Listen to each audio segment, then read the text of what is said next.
আমরা এখন easy physics বই থেকে 10ম অধ্যায়ে ঢাকা বোর্ড 2025 সালের সিকিউরিটি সমাধান করাবো। তোমরা এখনও যারা আমাদের ইজি ফিজিক্স বইটি সংগ্রহ করোনি দ্রুত সংগ্রহ করে ফেলো। চলো আমরা সমাধানে চলে যাই। Dhaka board 2025 CQ. Okay, Dhaka board 2025 10ম অধ্যায়। সো আমরা একটু যদি প্রশ্নটা খেয়াল করি, দুইটা গোলক দেওয়া আছে, একটা হচ্ছে এ আর একটা হচ্ছে বি। দূরত্ব দেওয়া আছে 100 সেন্টিমিটার, হুইচ ইজ 1 মিটার। এটা হচ্ছে 50 কুলম, ওটা হচ্ছে 25 কুলম, প্লাস দুইটাই ধনাত্মক। সো ইজি একটা কনসেপ্ট। প্রথম কোশ্চেন করছে আল্ট্রাসোনোগ্রাফি যন্ত্রে ব্যবহৃত শব্দ তরঙ্গের কম্পাঙ্কের সীমা কত? এটা জানি আমরা 1 থেকে 10 হার্টজ বা 1 থেকে 10 হার্টজ হয়ে থাকে সীমা এটা। চলো আমাদের বইয়ে কী দেওয়া আছে দেখো। হ্যাঁ, আল্ট্রাসোনোগ্রাফিক যন্ত্রে ব্যবহৃত শব্দ তরঙ্গের সীমা হচ্ছে 1 থেকে 10 মেগাহার্টজ। 1 থেকে 10 মেগাহার্টজ হবে, একটি বাল্বের গায়ে 220 ভোল্ট, দেখো একটি বাল্বের গায়ে 220 ভোল্ট থেকে 25 ওয়াট লেখা আছে, এর দ্বারা কি বোঝায়? অর্থাৎ যদি বাল্বটা 220 ভোল্টের সাথে সংযুক্ত করা হয় তাহলে তার সর্বোচ্চ ক্ষমতা হবে 25 ওয়াট। অ্যান্ড সর্বোচ্চ ক্ষমতা হবে 25 ওয়াট বলতে কি বুঝি? যে সে 1 সেকেন্ডে 25 জুল, কারণ সেকেন্ড আর জুল মিলেই কাছে কি হয়, ক্ষমতা হয়। 1 সেকেন্ডে 25 জুল সে শক্তি সরবরাহ করতে পারবে। তো এখন চলো দেখি আমাদের বইয়ে কি বলছে। আমাদের বইয়ের ভাষা একটু দেখি চলো। কোনো বাল্বের গায়ে দেখো 220 ভোল্ট থেকে 25 ওয়াট দ্বারা লেখা বলতে বোঝায় বাল্বটি 220 ভোল্ট বিয়োগ পার্থক্যের সঙ্গে যুক্ত করলে প্রতিটি বাতি সবচেয়ে বেশি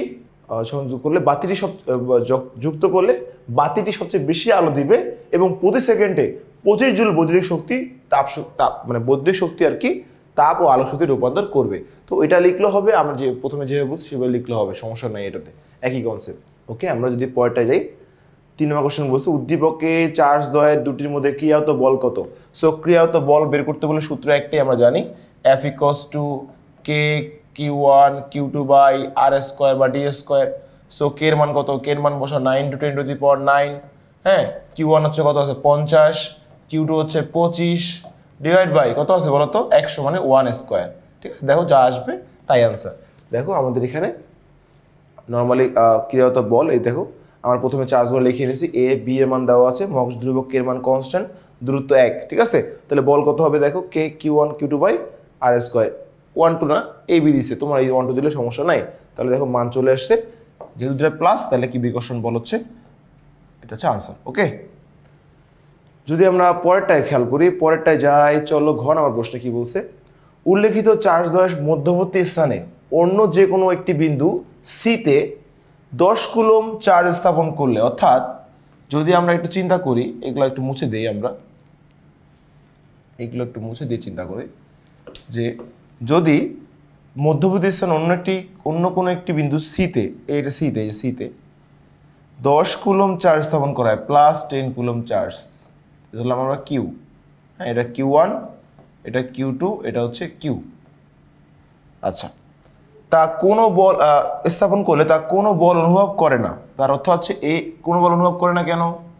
কারণ এই 50 কুলম, এই 10 কুলম বিকর্ষণ হয়, ওকে যে বলে বিকর্ষণ করে, ওকে সেম বলে বিকর্ষণ করে।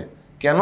যদি দুইটা সেম বলে বিকর্ষণ করা হয়, সেম বল দুই পাশে দেওয়া হয়, তাহলে মাঝখানে যে বস্তুটা কোনো বল অনুভব করে না। তোমাকে দুই পাশ থেকে দুজন সেম বলে টান দিচ্ছে বা ধাক্কা দিচ্ছে, তাহলে কি দরজা মনে করে নাও একটা দরজা, তুমি ডান পাশ থেকে যে বলে ধাক্কা দিচ্ছে তোমার ভাই, তুমি বাম পাশ থেকে সেই বলে ধাক্কা দিচ্ছ, দরজা কি খুলবে? সেই স্থির থাকবে, কিন্তু খুলবে না, কারণ সেম বলে সেখানে প্রয়োগ হচ্ছে দুই পাশ থেকে, লব্ধি বল 0। তাহলে সি বিন্দুটির অবস্থান এ ও বি এর মধ্যবিন্দু হবে কিনা, এই অবস্থান, তাহলে সি এর অবস্থান বের করতে হবে। তো ধরলাম এটা এক্স, এটা হচ্ছে 1 - x। তাহলে আমরা এখন কাজ করবো, চলো দেখি আমরা। তাহলে যদি আমরা ধরি প্রথমটা হচ্ছে Q1 ছিল, একটা ছিল Q2, তো দূরত্ব ধরছি হচ্ছে আমরা 1 মিটার, এটা সি বিন্দু, ধরছি হচ্ছে এটা এক্স, এটা হচ্ছে পুরোটা 1 মিটার হলে 1 - x হবে। এটা ছিল প্লাস 50, এটা ছিল কত রে? এটা ছিল প্লাস 25, আর এটা হচ্ছে সি বিন্দুতে 10 ছিল, 10 কুলম। ঠিক আছে, প্লাস এটা কিউ।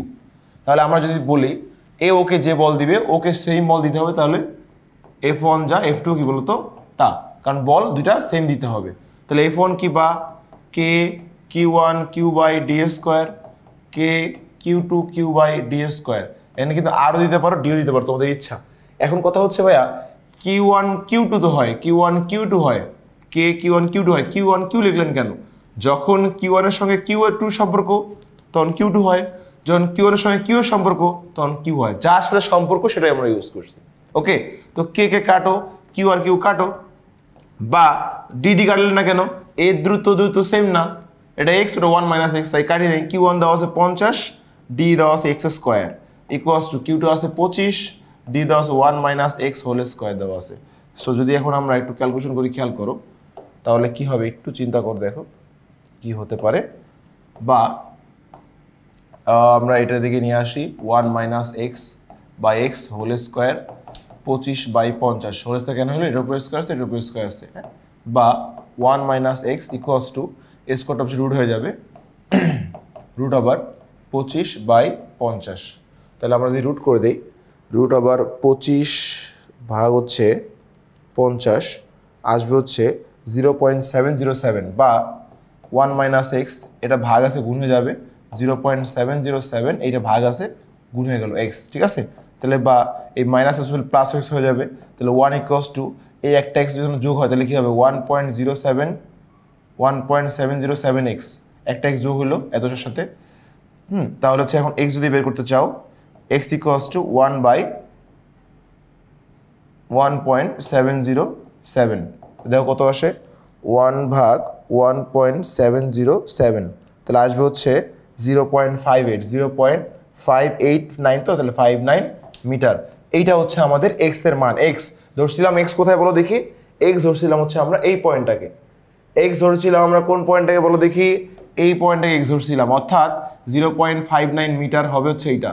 অ্যান্ড কোশ্চেন করছিল আমাকে, খেয়াল করো যে এ বির এই অবস্থানটা, সির অবস্থানটা কি 0.59, এটা কি এ বির মধ্যবিন্দু হবে কিনা, এ বির মধ্যবিন্দু মানে কত 0.5 মিটার, পুরোটা 1 মিটার, তাহলে এ বির মধ্যবিন্দু 0.5 মিটার, বাট সি বিন্দু হয়েছে 0.59 মিটারে, সো এটা মধ্যবিন্দু হবে না, এটাই আমরা প্রমাণ করলাম। তো চলো আমরা দেখি একটু আমাদের বইয়ের সলিউশনে কি বলেছে। যদি তুমি বইয়ের সলিউশনে যাও একটু খেয়াল করো, দেখো আমরা সেমভাবে ব্যাসার্ধ আর ডি আর একই জিনিস ধরে নিয়েছি, এটা এক্স, এটা হচ্ছে 1 মাইনাস এক্স। তাহলে এখন খেয়াল করো যদি এমনটা হয়, তাহলে দেখো এখানে আমরা লিখে নিয়েছি যে এ ও বির বিকর্ষণ বল, এ ও সির বিকর্ষণ বল হচ্ছে আমরা কি বলতো F1, আর এটা হচ্ছে কি বলতো F2, দুটা ইকুয়াল হবে কারণ একই বল প্রয়োগ করবে, বল সমান, তাহলে F1 সমান সমান F2। তাহলে ধরে আমরা কে কাটছি, কিউ অফ সি কাটা। এখন দেখো এই মানটা ক্যালকুলেশন করে আমরা যে কাজটা করছি ও সেম কাজ করে দেখো মান চলে আসছে, কত দেখো, এই দেখো 0.59 মিটার যেটা আসছিল।